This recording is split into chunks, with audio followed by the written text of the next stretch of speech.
Hello friends, Meenakshi classes में आपका बहुत बहुत स्वागत है। आप देख रहे होंगे एपिसोड नंबर 8। यहाँ पर हम चर्चा करने वाले हैं साइकोसेक्सुअल थ्योरी सिगमंड फ्रायड की, और दूसरी थ्योरी है psycho social theory Erik Erikson की। तो देरी किस बात की, स्टार्ट करते हैं। Psychosexual theory Sigmund Freud. यहाँ पर सिगमंड फ्रायड चर्चा करते हैं जीवन ऊर्जा के बारे में। जीवन ऊर्जा होता क्या है? जीवन ऊर्जा का मतलब है कि एक स्टेज में, एक पर्टिकुलर टाइम पर जो एनर्जी का फ्लो होता है, वो फ्लो हर स्टेज में, हर पर्टिकुलर टाइम में फ्लो होगा। जैसे कि पहले स्टेज ओरल स्टेज है, तो वहाँ पर कुछ एनर्जी होती है। फिर एनल स्टेज में उस एनर्जी का ट्रांसफ़र हो जाता है। पहले की स्टेज में एनर्जी वंस अगेन ट्रांसफ़र करती है। लेटेंट स्टेज जैसे आती है, सुप्तावस्था आती है, तो एनर्जी शांत हो जाती है कुछ टाइम के लिए। फिर जैसे जेनेटिक स्टेज आपकी आती है, लैंगिक अवस्था आती है, तो एनर्जी अपने फुल पोटेंशियल के साथ दोगुनी स्पीड के साथ फ्लो होती है। ठीक है, तो यहाँ पर है ये जीवन ऊर्जा के बारे में चर्चा करते हैं आपके सिगमंड फ्रायड। तो यहाँ पर फर्स्ट स्टेज है आपकी ओरल स्टेज, जो कि आपके जन्म से लेकर 18 महीने तक चलती है। जन्म से लेकर 1.5 वर्ष तक चलती है। इसमें क्या होता है कि यहाँ पर जो एनर्जी का फ्लो होता है, ये आपके मुख के द्वारा होता है। ठीक है, आपके मुंह के द्वारा होता है। इसमें बच्चा क्या एक्टिविटी करता है, किसी चीज़ को चूसता है, निगलता है या फिर चबाता है। मतलब कि देख लो कि एक छोटा बच्चा है आपके घर में, जो कि अभी अभी आपके उसने जन्म लिया है, या फिर वो अभी 1.5 वर्ष का है, तो किसी चीज़ को देखेगा, लेते ही मुंह में लपक लेगा। चाहे वो कोई भी चीज़ हो, चाहे छोटा खिलौना है या कोई भी चीज़ हो, उसको चूस लेगा, चबा लेगा। ठीक है, तो ये एनर्जी होती है आपके मुख में। फिर ये एनर्जी ट्रांसफ़र हो जाती है। जैसे बच्चा बड़ा होता है, जब वो 18 महीने से, जब वो 3 साल का होता है, तो उसकी एनर्जी ट्रांसफ़र हो जाती है गुदा में, एनल में। यहाँ पर क्या करता है वो त्यागने में उसको खुशी का अनुभव होता है। मतलब कि आपने देखा होगा, जब आपका बच्चा 18 महीने से लेकर 3 साल का होगा, तब वो अगर टॉयलेट करेगा तो खुश हो जाएगा। क्यों? क्योंकि वो त्याग रहा है किसी चीज़ को। और फिर जैसे कि वो पोटी कर देगा, वो खुश हो जाएगा, उसने चीज़ को त्याग दिया। त्यागने पर जिस चीज़ को खुशी मिलती है, वो होती है आपकी एनल स्टेज, जो कि 18 महीने से लेकर 3 साल तक चलती है। और यहाँ पर आपका एनर्जी का ट्रांसफ़र होता है गुदा द्वारा। फिर आगे चलते हैं। आगे ये जो एनर्जी होती है वंस अगेन ट्रांसफ़र होती है आपके जनन अंगों पर। यहाँ पर क्या होता है, ये स्टेज होती है आपकी फेलिक स्टेज, जो कि 3 से लेकर 5 साल तक चलती है। यहाँ पर ये बताया गया कि एक लड़के का अपनी माँ के प्रति अट्रैक्शन होता है, और एक लड़की का अपने पिता के प्रति अट्रैक्शन होता है सिगमंड फ्रायड के द्वारा। ठीक है, उन्होंने कहा कि उन्होंने कुछ टर्म दिया, ओडिपस कॉम्प्लेक्स और इलेक्ट्रा कॉम्प्लेक्स। ओडिपस कॉम्प्लेक्स का मतलब होता है कि अपने बच्चे का अट्रैक्शन अपनी माँ की तरफ होना, और इलेक्ट्रा कॉम्प्लेक्स का होता है कि एक बेटी का अपने पिता की तरफ अट्रैक्शन होना।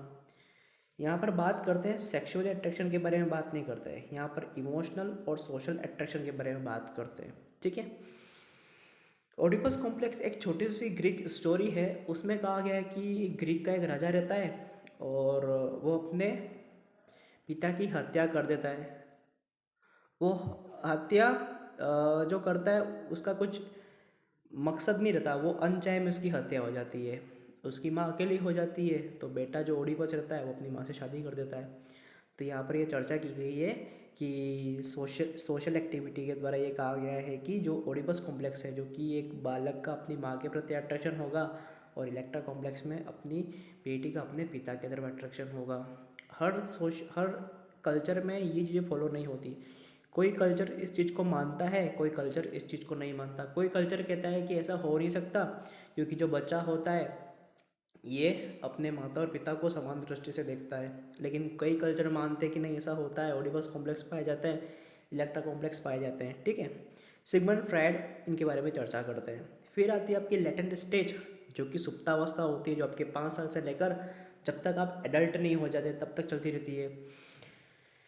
यहाँ पर क्या होता है, जो आपकी जो जीवन ऊर्जा है, जो आपकी लिबिडो है, ये एब्सेंट हो जाती है कुछ टाइम के लिए, थम जाती है, रुक जाती है, लगता है फ्यूल ख़त्म हो जाता होगा। ठीक है, इसमें क्या होता है, इसमें बच्चे के अंदर संज्ञानात्मक और सांस्कृतिक मूल्यों का विकास होता है। ठीक है, बच्चा अपने ग्रुप में रहना सीखता है, अपने सेम जेंडर के प्रति उनका अट्रैक्शन होता है। बॉय है तो बॉय के साथ खेलेगा, गर्ल है तो गर्ल के साथ खेलेगी। ठीक है, और उसके बाद नए नई चीज़ों को सीखता है। बच्चा इस टाइप पे क्यूरियस रहता है, उसके अंदर क्यूरियोसिटी पाई जाती है, कुछ करने की क्षमता होती है, कैपेसिटी होती है, एबिलिटी होती है, वो जो करना चाहे वो कर सकता है इस टाइम के अंदर। ठीक है, उसके अंदर ये भावनाओं का विकास होता है। बच्चा इस टाइम पे फुल सोशलाइज होने की कोशिश करता है। वो अपने पीयर, अपने पेरेंट, अपने ग्रुप, अपने नेबरहुड के साथ रहना सीखता है, उनके साथ नई चीज़ों को सीखता है। ठीक है, ऑर्डर को सीखता है, रूल्स को सीखता है। तो ये होती है लेटेंट स्टेज, कुछ सीखने की, कुछ चीज़ों को अर्जित करने की अवस्था होती है। फिर क्या होता है कि बच्चा जब बड़ा हो जाता है, जब वो 12 साल का हो जाता है, फिर 13 साल का हो जाता है, तो उसकी स्टेज आती है एडोलसेंस, जो कि आपके चलती रहती है 13 से लेके 19 साल तक के। यहाँ पर क्या होता है, इसको कहते हैं जेनिटल स्टेज, जनंगी अवस्था बोलते हैं। यहाँ पर आपकी जो जीवन ऊर्जा है ये दुगुनी स्पीड के साथ आती है और आपके डायरेक्ट अटैक करते हैं जेनिटल ऑर्गन पर। मतलब आपके आपके बॉडी के अंदर जब आप 13 साल के होते हो तो हार्मोनल चेंजेस होते हैं। ठीक है, आपका जो डेवलपमेंट के 4 ब्रॉड डोमेन है, फिजिकल, सोशल, कल्चरल और आपके इमोशनल, ठीक है, और कॉग्निटिव, ये सारे पक्ष जो होते हैं ये स्ट्रॉन्ग बनने यहाँ पर शुरू होते हैं। तीव्र विकास इसी काल में हो जाता है बच्चे का। ठीक है, फटाफट विकास होने लगता है यहाँ पर, बच्चे की ग्रोथ भी फटाफट बढ़ जाती है, उसकी सोचने की क्षमता भी यहाँ पर थोड़ी सी चेंज हो जाती है। समाज में समावेश करने की स्थितियाँ आ जाती है, रूल्स को फॉलो करता है और नहीं फॉलो करता है। तो ये सारी स्टेज इस अवस्था में आ जाती है। यहाँ पर क्या होता है कि एक लड़का एक लड़की के प्रति अट्रैक्ट हो जाता है, मतलब अपोजिट जेंडर की ओर अट्रैक्शन सेक्सुअली यहाँ पर होता है। इलेक्ट्रा और ओडिपस कॉम्प्लेक्स में अपन ने वहाँ पर इमोशनली और सोशली पढ़ा था, लेकिन यहाँ पर जेनिटल ऑर्गन के प्रति, मतलब कि यहाँ जेनिटल स्टेज में उसका सेक्सुअली ओरिएंटेशन होता है। ठीक है, एक लड़का लड़की के प्रति सेक्सुअली अट्रैक्ट हो जाता है, इस स्टेज में सिगमंड फ्रायड कहते हैं। सिगमंड फ्रायड ने बोला कि एक व्यक्ति का व्यक्तित्व 3 व्यवहार पर निर्भर करता है, वो है ईड, ईगो और सुपर ईगो। ईगो जो है ये आपके जेनिटल स्टेज में आता है, एडोलसेंस में आता है। जब आप एडल्ट होते हो आप में पाई जाती है ईगो। ईगो क्या करती है, ईड और सुपर ईगो को बैलेंस करने का काम करती है। ठीक है, ईड में क्या होता है, ईड वो अवस्था होती है जहाँ पर आपके ये 3 अवस्था जो है, ओरल ओरल एनल और फेलिक, ये तीनों के तीनों आ जाते हैं आपके ईड के अंदर। ईड में क्या होता है, ये पर्सनैलिटी ऐसी होती है जिसमें बच्चा एग्रेसिव होता है, जिद्दी प्रवृत्ति का होता है, क्यूरियस होता है, कुछ जानने की इच्छा रखता है, जिद्दी होता है और कुछ हट के करने की इच्छा पाई जाती है। ठीक है, कुछ तोड़ देने की इच्छा होती है, डिस्ट्रक्टर होता है यहाँ पर। ठीक है, ये आपके होते हैं ईड। फिर आते हैं आपकी ईगो। ईगो क्या होती है, ईगो आपकी एडल्सेंस आती है। ईगो में क्या करता है, बच्चा समावेश करने की स्थिति करता है। वो जो पूर्व अनुभव से जो से जुड़ा था, जब वो पुरानी स्टेजों से गुजर के आया है, उसको और आने वाली स्टेज जब जाएगा उनके बीच में बैलेंस करने की कोशिश करेगा आपके ईगो में। फिर आती है आपकी सुपर ईगो। सुपर ईगो में क्या होता है, आपकी जो मानसिक क्षमता है ये ज़्यादा हो जाती है, जबकि शारीरिक क्षमता कम हो जाती है। जैसे आप बूढ़े होते हो तो आप फिजिकली क्या होते हो, वीक होते हो, लेकिन इमोशनली और कॉग्निटिवली और आपके सोशली आप परिपक्व होते हो। ठीक है, ज़्यादा मैच्योर होते हो वहाँ पर। ठीक है, तो मैच्योरिटी के आधार पर देखते हैं अपन, तो यहाँ पर ईड में क्या होता है कि बच्चा फिजिकली स्ट्रॉन्ग रहता है और मेंटली कमज़ोर रहता है। उसको न्याय क्या है, रूल्स क्या है, उसके बारे में कुछ पता नहीं होता है। वो नैतिकता का व्यवहार यहाँ पर नहीं करता। और जैसे कि ईगो में आता है तो वहाँ पर वो शारीरिक और मानसिक पक्ष दोनों इक्वल हो जाते हैं, बैलेंस कंडीशन में जाते हैं। जैसे सुपर ईगो में आता है, शारीरिक पक्ष वीक होता है और आपका मानसिक पक्ष स्ट्रॉन्ग हो जाता है। ठीक है, एक तराजू की तरह चीज़ें काम करती हैं। तो ये थी सिगमंड फ्रायड की साइकोसेक्सुअल थ्योरी कि बच्चा किस स्टेज में उसकी जो लिबाइडो जो है उसकी जीवन ऊर्जा है वो कैसे ट्रांसफ़र होती है, कौन सी स्टेज में कैसे उस एनर्जी का फ्लो होता है। अगर ओरल स्टेज होगी तो मुख के द्वारा होगी, आपकी एनल स्टेज होगी तो गुदा द्वारा होगी, फेलिक स्टेज होगी तो आपके जननांगों पर होगी, लैटेंट स्टेज होगी तो लिबिडो कुछ समय के लिए एब्सेंट होगी।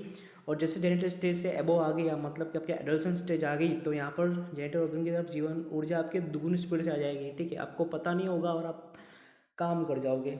ये चीज़ें होती है, सिगमंड फ्रायड ने इसकी चर्चा की। फिर आगे हम देखते हैं कि साइकोसेक्सुअल थ्योरी की बात करते हैं, ये एरिक एरिक्सन ने दिया था।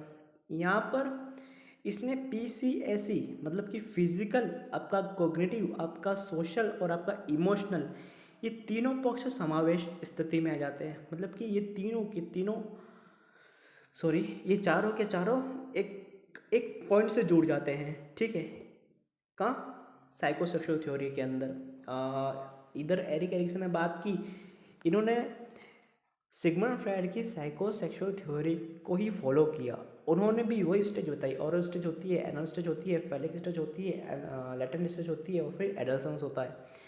लेकिन इन्होंने कहा कि यार बच्चा सिर्फ जीवन ऊर्जा के द्वारा थोड़ी चलता है, बच्चे पर वातावरण का भी असर होता है। ठीक है, वो जिस समाज में रहता है उसका भी असर उस पर होता है। तो उन्होंने सोशल सोशल मतलब कि समाज के आधार पर इस थ्योरी का निर्माण किया। क्या? साइकोसोशल थ्योरी का निर्माण किया। ठीक है, इसमें क्या होता है, पहली स्टेज दे रहे कि आपको ओरल स्टेज, जो कि आपके जन्म से लेकर 1.5 वर्ष चलती है। इसमें क्या होता है, ट्रस्ट वर्सेस मिसट्रस्ट होता है, विश्वास वर्सेस अविश्वास की भावना पैदा होती है। ठीक है, मतलब कि क्या होता है कि बच्चा जब छोटा होता है और बच्चा को अगर आप मतलब आप पेरेंट्स हो और बच्चों का सही से केयर करते हो तो बच्चा आपके प्रति विश्वास की भावना पैदा होती है उसके अंदर। बच्चों को लगता है कि हाँ, पेरेंट्स मेरे लिए कुछ करते हैं, वो विश्वास पैदा होता है। अगर आप बच्चा का सही से केयर नहीं करते स्टेज के अंदर तो बच्चा क्या होता है, अविश्वास की भावना पैदा हो जाती है। ठीक है, इट्स ओके, फाइन। तो यहाँ पर बच्चा के अंदर अगर अविश्वास की भावना पैदा हो गई तो वो गंदा रहना शुरू करता है। ठीक है, और यहाँ पर विश्वास अविश्वास से ज़्यादा होता है इस स्टेज में। तो आपको बच्चों का सही से केयर करनी है यहाँ पर। ठीक है, आपको बच्चों को सही से रखना है, उन पर विश्वास आपको रखना है। ठीक है, फिर आपकी ये आती है एनल स्टेज, जो कि आपके 1.5 वर्ष से लेके 3 वर्ष तक होती है। इसमें क्या होती है, ऑटोनॉमी वर्सेस डाउट होता है। इस अवस्था में क्या होता है कि बच्चे के अंदर आत्मविश्वास जगता है। ठीक है, अगर आप कहते हो कि ऐसा वातावरण देना चाहिए कि बच्चों के अंदर आत्मविश्वास का विकास हो, जैसे कि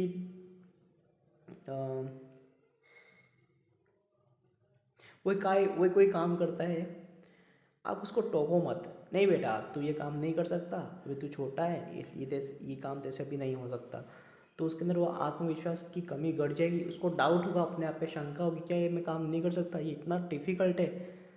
अगर ये उसके अंदर भावना जाग गई कि डाउट की भावना उसके अंदर पनपने लगी तो वो आने वाले टाइम में किसी काम को नहीं करेगा, उन्हें ठल्ला बन जाएगा।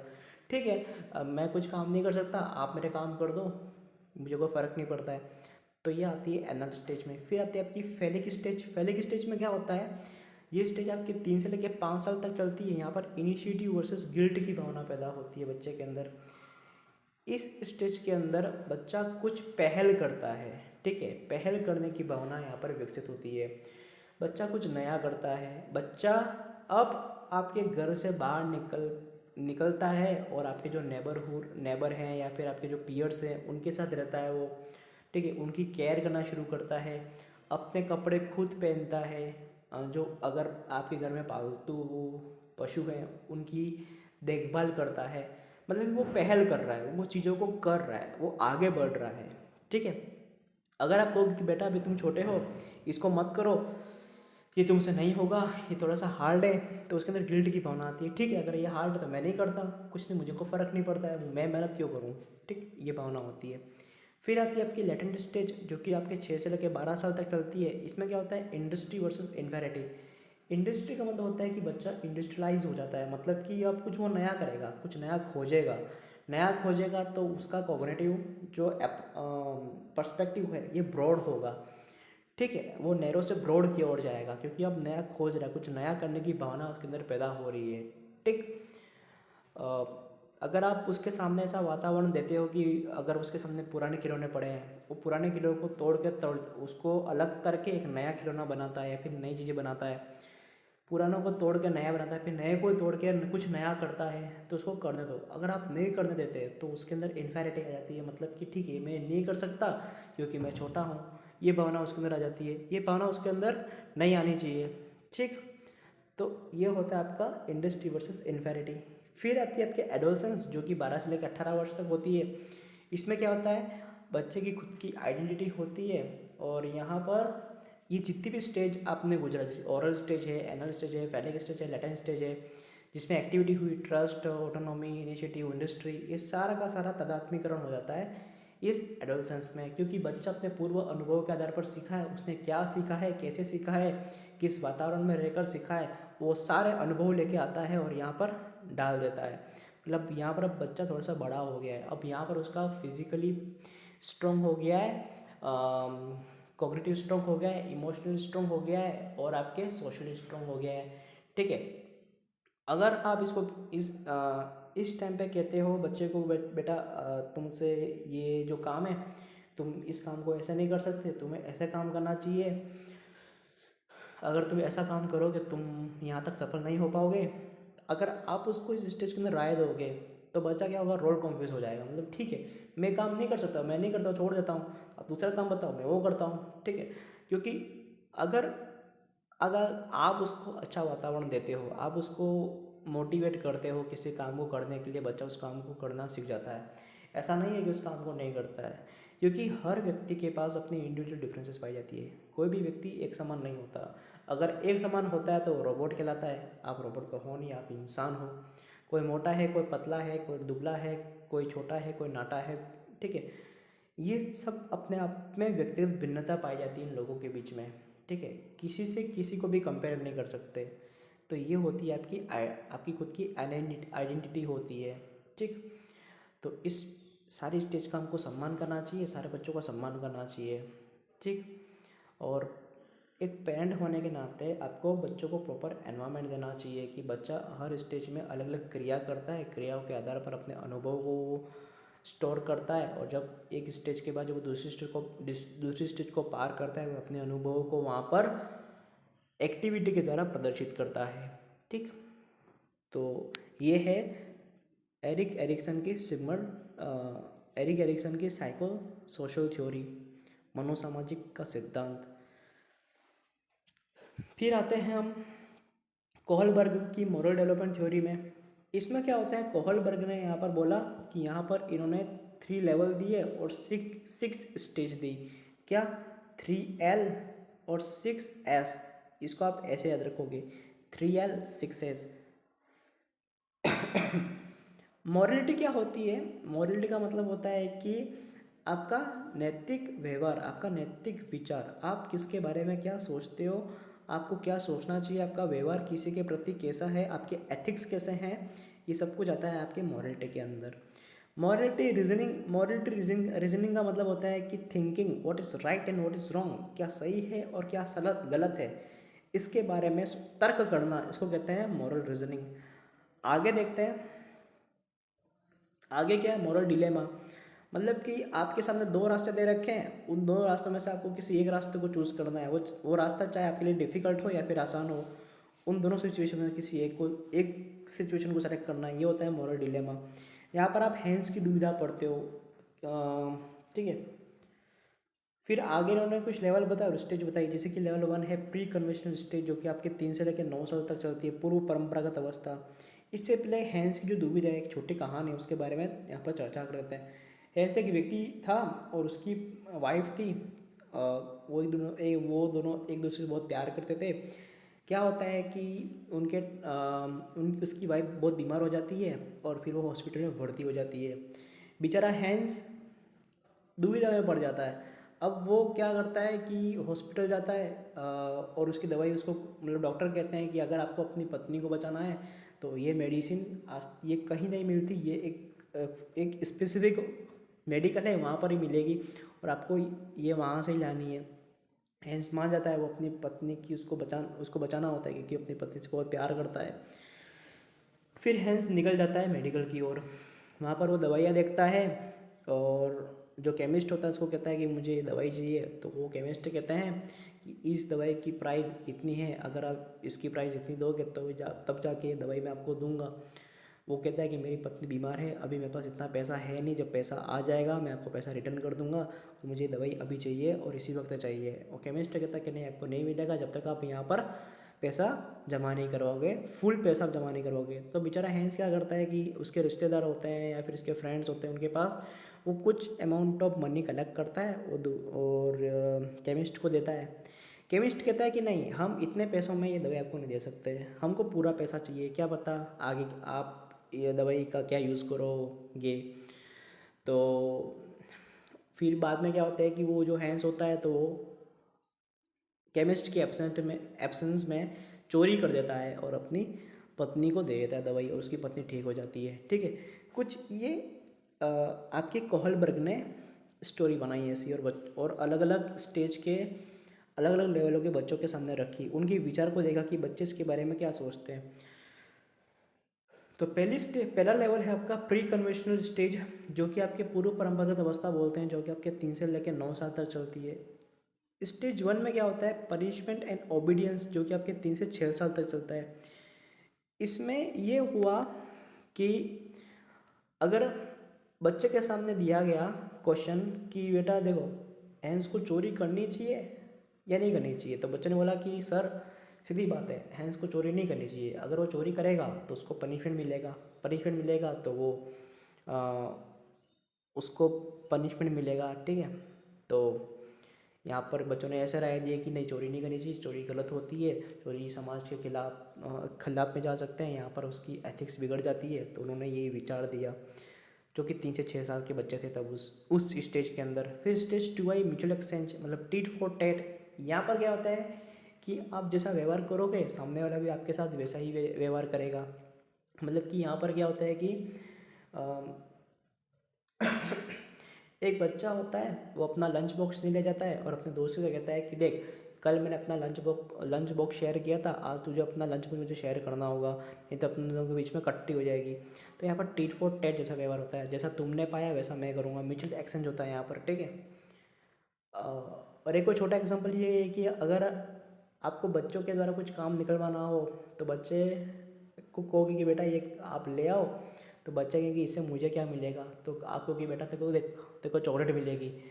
तो यहाँ पर क्या होता है, म्यूचुअल एक्सचेंज होता है, मतलब कि आप मुझे काम बताओगे तब करूँगा जब मेरा काम आपसे हो जाए। ठीक है, फिर आती है लेवल 2, जो कि कन्वेंशनल स्टेज होती है, मतलब परंपरागत अवस्था होती है, जो कि आपके 9 से लेकर 15 साल तक चलती है। स्टेज नंबर 3 होती है गुड बॉय गुड गर्ल, मतलब कि उनको ये कहते हैं कि बेटा आप अच्छा व्यवहार करो तो आप अच्छे बनोगे। ठीक है, आप अच्छा व्यवहार करोगी तो आप अच्छी कहलाओगी। तो यहाँ पर वो अपना 100% दे देते हैं कि कुछ अच्छा करें, कि लोग हमारी तारीफ़ करें। ठीक है, उनके पेरेंट्स के सामने उन बच्चों की तारीफ़ हो जाए, उनको जो चाहिए वो मिल जाए। ठीक है, फिर स्टेज 4 आती है लॉ एंड ऑर्डर को फॉलो करना। जो लॉ है, जो रूल्स हैं, उसको आप फॉलो करोगे, नहीं फॉलो करोगे तो जो समाज है वो आपको दंड देगा। ठीक है, या फिर जो समाज के द्वारा सिस्टम बनाया गया है उसके द्वारा आपको दंड दिया जाएगा।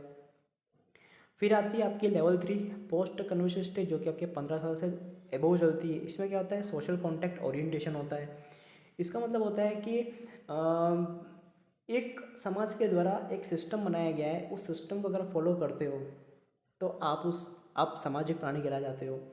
अगर उस सिस्टम को फॉलो नहीं करोगे और अपनी मन मर्जी का काम करोगे तो आप उस सिस्टम से बाहर फेंक दिए जाओगे। ठीक है, तो यहाँ पर होता है सोशल कॉन्टैक्ट ओरिएंटेशन होता है। ठीक है, समाज के आधार पर आपको चलना होता है, समाज ने जो रूल बनाए हैं उनको आपको फॉलो करना होता है। फिर आती है स्टेज नंबर से, जो कि सेल्फ एक्चुअलाइजेशन होती है। देखो, स्टेज 1 से लेकर स्टेज 5 तक आम लोग पहुंच पाते हैं, लेकिन स्टेज 6 जिसने पार कर दी वो सेल्फ एक्चुअलाइज हो गया। जैसे विक्रम बत्रा का एग्जांपल यहाँ पर बहुत फेमस है। क्या होता है कि विक्रम बत्रा जब युद्ध में होते हैं, तो वॉर में होते हैं, तो उस वक्त ये कंडीशन होती है कि अगर हम इस पोर्ट को यहाँ पर अगर फोड़ देंगे तो हम जीत जाएंगे, अगर नहीं फोड़ पाए तो हम हार जाएंगे, हमारे पास कुछ ही मिनट बचे हुए हैं। तो विक्रम बत्रा, उनका जो सहयोगी सैनिक होता है, उनको कहते हैं कि यार देखो, आपके बीवी बच्चे बाल बच्चे हैं, आप अभी फैमिली वाले हो, मेरे पास अभी मैं सिर्फ सिंगल हूँ, तो क्यों नहीं मैं अपने आप को सेक्रीफाइस कर दूँ। तो वो जीत पर अड़कर अपने आप को सेक्रीफाइस कर देते हैं। मतलब कि अपने आप को सेक्रीफाइस कर देना बाकी लोगों के लिए, ठीक, उसको कहते हैं सेल्फ एक्चुअलाइजेशन होना। ठीक, ठीक है, वो सेल्फ एक्चुअलाइज हो गए। अब मान लो कि एक केमिकल फैक्ट्री है, उसमें बच्चे वर्क कर रहे हैं, और आप एक ऐसे इंसान हो जो उन बच्चों को वहाँ से आज़ाद कराना है, तो आप उसके लिए, उन बच्चों के लिए उन बड़े लोगों से लड़ जाओगे। ठीक, यहाँ पर होता है सेल्फ एक्चुअलाइजेशन का भावना पैदा होना। तो कोहलबर्ग ने बताया कि हर लेवल 3 लेवल होते हैं, 3 लेवल में 6 स्टेज होते हैं। पूर्व परंपरागत अवस्था होती है, परंपरागत अवस्था होती है, उत्तर परंपरागत अवस्था होती है। ईयर के अनुसार इसको बांटा गया है और प्रत्येक अवस्था में बच्चे कैसे व्यवहार करते हैं कोहलबर्ग इसको देखते हैं। ठीक है, आगे देखते हैं कि कोहलबर्ग की थ्योरी जो है इसकी कुछ क्रिटिक्स हैं। ठीक है, और इन्होंने कुछ लोगों ने इनका कहा कि ठीक है यार, ये थ्योरी अगर ऐसा वर्क करती है, इसके कुछ क्रिटिक्स भी हैं। जिसकी ये जेंडर बायस थ्योरी है, मतलब कि आपने सिर्फ मेल सैंपल लिए, फीमेल सैंपल को लिया नहीं, ये गलत है। फीमेल सैंपल के अंदर भी कुछ ना कुछ एबिलिटी होती है, वो भी सोच सकती है, आपने उसका सैंपल में लिया ही नहीं। फिर होता है कि यार ये सारे कल्चर को फॉलो नहीं करता, हर संस्कृति में ऐसा नहीं होता, कोई संस्कृति अलग है तो कोई संस्कृति अलग है। फिर आगे देखा कि ये थियोरेटिकल गुड है, अगर आपके सामने प्रैक्टिकल सिचुएशन रखी जाए तो आप नहीं कर पाओगे। जैसे कि मान लो कि एक व्यक्ति की जान जा रही है और आपका एग्ज़ाम चल रहा है यूपीएससी का, और यह आपका लास्ट अटेम्प्ट है। अगर यहाँ पर आप पास हो गए तो आपकी ज़िंदगी की गाड़ी चल जाएगी। ठीक है, आपकी शादी हो जाएगी, आपको खूबसूरत खूबसूरत बीवी मिल जाएगी। ठीक है, आपका फैमिली अच्छा चल जाएगा, आप अच्छे पद पे आ जाओगे। लेकिन एक आदमी की वहाँ पर जान जा रही है, वहाँ पर कोई नहीं है, आपको सिर्फ आप ही हो वहाँ पर, तो आप क्या करोगे, किस सिचुएशन को चूज़ करोगे? तो सीधी बात है, अगर थियोरेटिकल की बात करेगा तो वो कहेगा कि सर सीधी बात है, मैं उस व्यक्ति की जान बचाऊंगा, चाहे मेरे सामने तो आने वाले टाइम में बहुत सारी अपॉर्चुनिटी खुल जाएगी, लेकिन इस व्यक्ति की, अगर ये व्यक्ति चला गया तो उसका परिवार कैसे चलेगा? तो मैं इस व्यक्ति की सेफ मतलब इस व्यक्ति का मैं देखभाल करूँगा, मैं इस व्यक्ति को हॉस्पिटल पहुँचाऊँगा, उसके बाद बात की बात बाद में रहेगी। तो ये थियोरेटिकल गुड है, लेकिन जब उसको प्रैक्टिकली दिया जाएगा, उसके सामने प्रैक्टिकली टास्क होगा, तो सीधी बात है वो अपने बारे में सोचेगा कि यार देखो, लोग मरते रहते हैं और मरते जाएंगे और मरेंगे, इससे हमारा कोई मतलब नहीं, हमारी ज़िंदगी है, अगर वो चली गई तो फिर हम उसको वापस कैसे पाएंगे? ठीक है, आपकी गर्लफ्रेंड की शादी किसी और से हो जाएगी तो वो यूपीएससी के लिए चला जाएगा एग्ज़ाम देने के लिए। तो थियोरेटिकली गुड है, हाँ, थियोरेटिकली आप अगर आपको क्वेश्चन देते हैं, टास्क देते हैं, तो आप उसको अप्लाई कर सकते हो, लेकिन प्रैक्टिकली सिचुएशन आपके सामने आ जाए तो इसको आप अप्लाई नहीं कर सकते। अब हर कोई विक्रम बत्रा जैसा नहीं है, आप बन सकते हो विक्रम बत्रा, आप बन सकते हो भगत सिंह, आप बन सकते हो गांधी जी। आपके अंदर वो क्षमता है, कैपेसिटी है, एबिलिटी है कि आप वहाँ तक जा सकते हो और वो बन सकते हो, उनका अनुकरण कर सकते हो, अनुसरण भी कर सकते हो। ठीक है, वो आप पे निर्भर करता है कि आप कैसा बनना चाहते हो। तो ये है कोहलबर्ग की थ्योरी। कुछ क्वेश्चन दे रखे हैं, जैसे क्वेश्चन नंबर 1 है यहाँ पर, in the context of Kohlberg stage, Kohlberg के कॉन्टेक्स्ट के अनुसार moral reasoning under which stage would given typical response a children fall, your parents will be proud of you, आपके पेरेंट्स आप पे प्राउड करेंगे इफ़ यू आर ऑनेस्ट, अगर आप ईमानदार होंगे। So you should be honest, तो आप ईमानदार होंगे। तो ये क्या है? गुड गर्ल बॉय ओरिएंटेशन है, लोडर ओरिएंटेशन है, पनिशमेंट ओबीडियंस ओरिएंटेशन है, सोशल कॉन्टैक्ट ओरिएंटेशन, साफ साफ दिख रहा है good girl good boy orientation है। ठीक है, ए ऑप्शन। क्यों? क्योंकि यहाँ पर क्या है कि आपको अच्छा बनना है, यहाँ पर ये शो कर रखा है। सेकंड क्वेश्चन में क्या दे रखा है? According to the pre conventional level of Kohlberg theory, to which of the following would an individual turn when making a moral decision. ठीक है, प्री कन्वेंशनल थ्योरी के अनुसार क्या है यहाँ पर? तो यहाँ पर पोटेंशियल पनिशमेंट इन्वॉल्व है, इंडिविजुअल वैल्यू है, पर्सनल नीड एंड डिज़ायर है, फैमिली एक्सपेक्टेशन है। तो यहाँ पर सीधी बात है, यहाँ पर उसके क्या है, यहाँ पर पोटेंशियल पनिशमेंट इन्वॉल्व है। Pre conversion theory stage number 1 में क्या है? पनिशमेंट वर्सेस ओबीडियंस है। तो यहाँ पर पनिशमेंट बार के बारे में बात कर रखी है।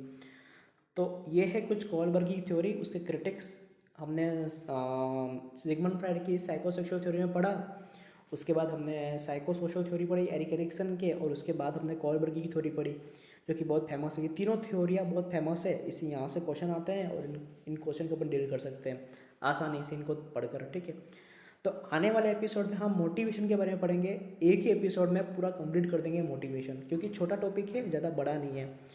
तो दोस्तों देखते रहिए मीनाक्षी क्लासेस को। ठीक है, तो आज के लिए इतना ही, मिलते हैं फिर अगले सेशन में, अगले एपिसोड में। जय हिंद, जय भारत।